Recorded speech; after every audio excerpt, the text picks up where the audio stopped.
qui s'est passé le jour où vous avez laissé votre fille à l'hôpital?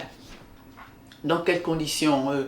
Qui vous a conseillé de l'interner? Suite à quoi? Expliquez un petit peu aux auditeurs, afin qu'ils comprennent le contexte. C'est son médecin traitant, parce que d'un seul coup, du jour au lendemain, elle est devenue très volubile, très, très joyeuse. Tout le monde était beau, tout le monde était gentil. Donc, c'est pas du tout, c'était une fille très, très discrète, pas du tout comme ça. Et donc, le médecin traitant a dit, on va la mettre dans une clinique tout près dans les Yvelines pour qu'il la mette en cure de sommeil, enfin qu'elle se calme, qu'elle soit tranquille. Et là, elle est restée 3 nuits et il s'est passé quelque chose. Elle a été éjectée, tant qu'on me le dise, de cette clinique dans un hôpital psychiatrique du Val d'Oise. Donc là, déjà, il s'est passé quelque chose. Et donc là, elle est restée les 6 jours. Et là, j'avais interdiction de la voir.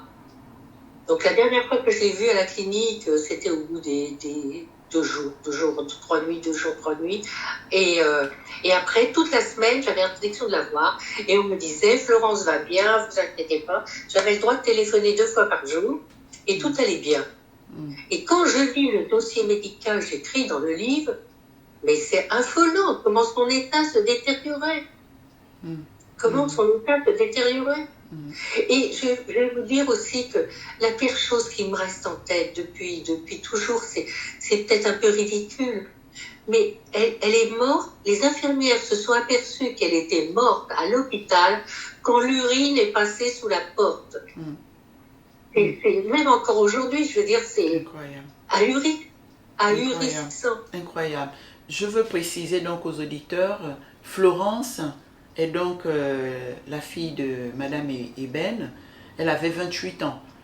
Une fille normale, la joie de vivre, parce qu'on a les témoignages de toutes ses amies dans le livre. On a les témoignages de sa vie, une fille qui avait un esprit ouvert, elle a voyagé, elle a travaillé en Angleterre, elle est rentrée à Paris, tout se passait bien dans son travail, 28 ans. Et puis un beau jour, le comportement change.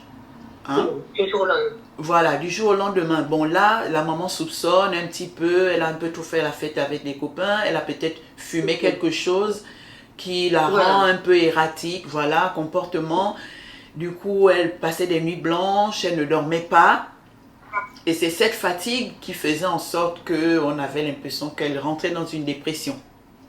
Voilà, c'est ça. Et bon, sachant qu'elle avait perdu son papa 4 ans plus tôt, tout ça, bref, il y a plein d'événements. Un autre membre de la famille à moi avant. Oui, voilà. Exact. Et puis, le médecin traitant conseille de l'interner. Voilà. Pour qu'elle se repose un petit peu. Voilà, dans cette clinique, pour qu'elle se repose un petit peu. Et puis, elle va rester 6 jours dans cette clinique. Et sachant que le jour où elle rentre, le lendemain, elle est mise en isolement. Et c'est bizarre, on dit qu'elle a agressé une autre, on dit qu'elle a cassé la porte. Après non, mais pourquoi tous ces mensonges? Et après, quand je cherche, quand je tire les fils, quand je vais voir les personnes, c'est pas vrai. C'est pas vrai. C'est ça. Et pourquoi tu peux... Oui, parce que c'est contradictoire. D'autres donnent des raisons, les infirmières disent, d'autres disent pourquoi tous ces mensonges? Et les violences qu'elle a subies, puisque vous donnez les certificats médicaux, les experts.